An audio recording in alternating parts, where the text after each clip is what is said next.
The courtroom was already full. With people, yes, but also with tension. The case had already divided the city. And that day, 3 young men sat accused of a crime that could destroy their lives. At the defense table sit 3 college athletes, members of the Duke University lacrosse team. Their suits are neat. Their faces are not. One stares at the floor. Another keeps rubbing his wrist. The third looks straight ahead, jaw tight. Across the room, a young black woman sits with her head slightly lowered. Crystal Mangum.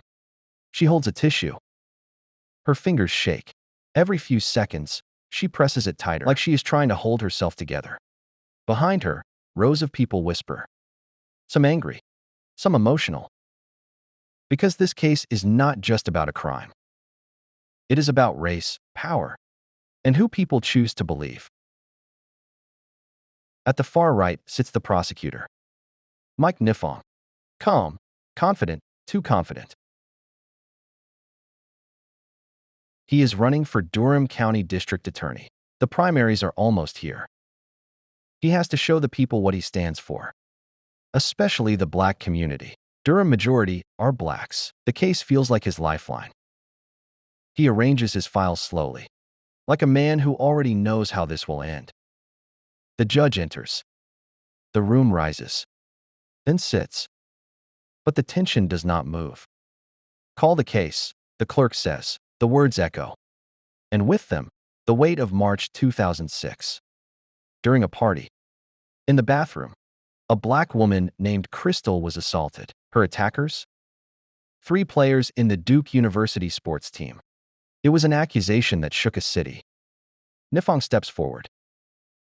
My lord, he begins, voice steady. This is a case of violent assault. Gasps ripple lightly through the gallery. He continues. A young woman was attacked by men who believed they were untouchable. Across the room, one of the players clenches his fists. His lawyer places a hand on his arm. A small movement, but full of meaning. The defense stands. My lord, the lawyer says calmly, we will show this case is built on assumptions, not facts. A pause. Then softer. And we will show something else. The room leans in. But before he can continue, something strange happens. A man in the back row shifts. He holds a sealed, unmarked, white envelope.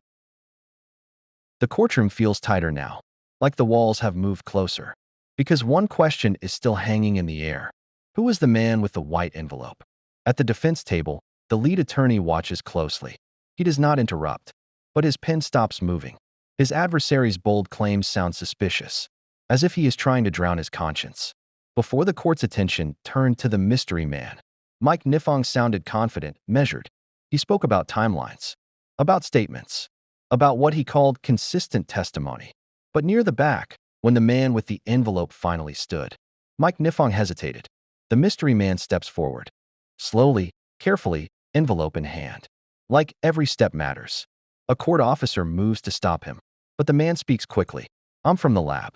The room shifts again as faces light up with realization. All eyes turn, because lab results mean evidence, and evidence means truth. At the front, the judge frowns. What lab? The man swallows. A private DNA lab, Your Honor. The defense lawyer turns sharply. DNA? That changes everything. The man holds up the envelope. My lord, this report was submitted weeks ago. A ripple of confusion spreads. The judge looks toward Nifong. The prosecutor does not move. Not even a blink. Was this evidence disclosed? The judge asks. Silence. Heavy. Uncomfortable. Then Nifong speaks. It contains nothing relevant. The words come too fast. Too smooth. The defense lawyer steps forward. My lord, we request to see that report. Now the room is fully awake.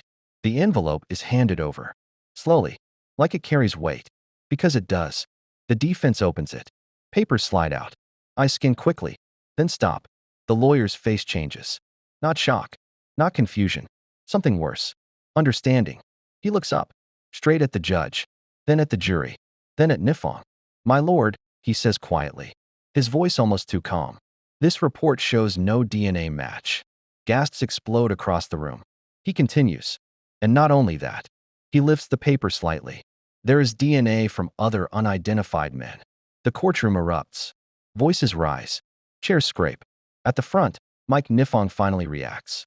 Just a flicker, but enough. Because the one thing he just said is no longer true, and everyone in the room knows it. The courtroom has refused to settle down. Voices overlap. Questions fly. Because one truth has just broken through. The DNA does not match. At the center, the judge bangs the gavel. Order. But the damage is already done.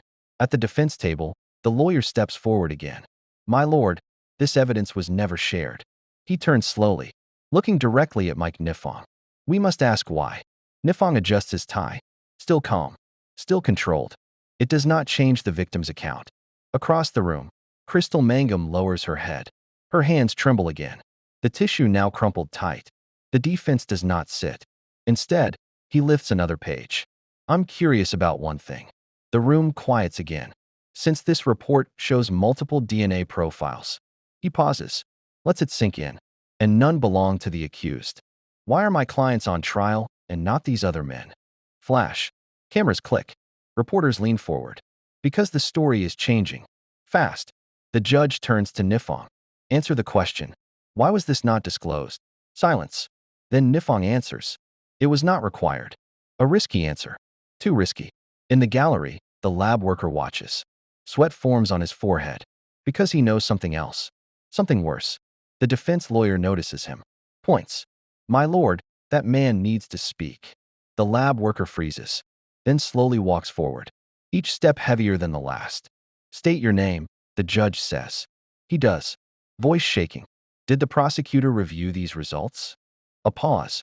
Long. Painful. The lab worker nods. Yes. Gasps again.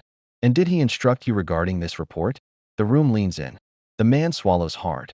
Then says the words that change everything. He told us not to include the non-matching DNA in the final summary. Silence. Complete. Total. All eyes turn to Mike Nifong. And for the first time, he has no immediate answer. The courtroom feels different now. Heavier. Because the question is no longer what happened that night.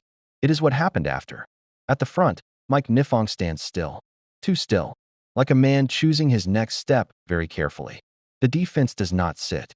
My lord, he says, voice sharp now. We are not done. He lifts another file. Thicker. Marked. Across the room, Crystal Mangum shifts in her seat. Her eyes move quickly.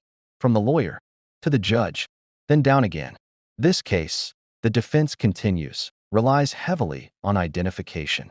He pauses, then adds, let us examine how that identification was made. A screen is rolled into the courtroom. Old. White. A projector hums softly. The lights dim slightly. Images appear. Faces. Young men. One after another. All similar. All wearing the same jacket. The defense turns. My lord, this is the lineup shown to the witness. He lets that sit. Then says the one thing no one expects. It contains only members of the Duke University lacrosse team. The room reacts instantly. Murmurs. Confusion. Shock. The judge leans forward. Only the accused were shown. The defense nods. Yes, my lord. Across the room, a juror frowns. Because even without legal training, something feels wrong. The defense steps closer to the screen. A proper lineup includes multiple possible suspects. He turns slowly. This one did not. All eyes move to Mike Nifong. Nifong clears his throat. The witness identified her attackers. His voice is firm, but not as strong as before. The defense does not back down. After being shown only one group of men. A pause. Heavy. In the gallery, whispers grow louder. Because now the questions are piling up. DNA does not match. Evidence was hidden. And now, the identification itself may be flawed. At the witness stand, Mangum grips the edge tightly. Her knuckles pale. Her breathing shallow. The defense softens his tone. Just slightly. Miss Mangum, were you told these were the only possible suspects? She hesitates. A long pause. Then she answers quietly. They said these were the players. The courtroom erupts again. The judge raises his gavel. Enough. But even he looks troubled now. Near the back, the lab worker watches again. Silent. Because he knows this is only part of it. The defense points at the screen again. Then says one final line. My lord, this was never an investigation. He looks directly at the prosecutor. It was a selection. All eyes turn again to Mike Nifong. And this time, even his silence feels like an answer. Piece by piece, The case is falling apart. At the center, the judge leans forward. His voice is lower now, but sharper. Call the lab director. A new man walks in. He adjusts his suit as he takes the stand. State your name, the clerk says. He does, then looks briefly at Mike Nifong. Just one glance. But it says a lot. The defense approaches slowly. Did your lab conduct DNA testing in this case? Yes. And did you report all findings? A pause. The room leans in. The man exhales. No. Gasps ripple again. Why not? The defense asks. The lab director hesitates. We were instructed not to include certain results in the summary. The judge stiffens. By whom? The lab director looks forward. His eyes flick toward the prosecutor. By Mike Nifong. Silence crashes into the room. At the defense table, one of the accused players closes his eyes. Like a weight has lifted. Across the room, Mangum looks anxious. The judge turns slowly, fixing his eyes on Nifong. Is this true? Nifong stands. This is being mischaracterized. But his voice has changed. The defense steps forward. No, my lord. He lifts the report again. This is being revealed. In the gallery, reporters are already writing. The judge speaks again. Mr. Nifong, you are under oath. Nifong looks around the courtroom. For a moment, it seems like he might speak. But he says nothing. And in that silence, everything becomes clear. The next court date is not about the accused. It is about the man who accused them. At the center sits Mike Nifong. Across the room, the three former defendants sit together. No longer on trial. The judge enters. The room rises. Then sits. This court has reviewed the evidence, he begins. His voice steady. He lists them. The DNA results. The hidden report. The manipulated lineup. Each word lands like a hammer. Nifong looks deflated. His lips are turned down. In this matter, the judge continues. The prosecution failed its duty. A pause. It violated it. In the gallery, silence holds. Because everyone knows what is coming. The charges against the accused are dismissed. A wave moves through the room. Relief. Shock. Anger. The three young men sit frozen. Like they are not sure it is real yet. But the judge is not finished. He turns. Directly to Nifong. This court finds your conduct unacceptable. His voice sharp now. You withheld evidence. You misled the court. You compromised justice. Each line hits harder than the last. Nifong finally looks up. For the first time. But there is nothing left to argue. The matter will be referred for disciplinary action. In the gallery, reporters rush out. Because this story is no longer about a crime. It is about a fall. Days later, the decision comes. Mike Nifong is disbarred. Stripped of his title. His career. But one question lingers. What if no one had opened that envelope?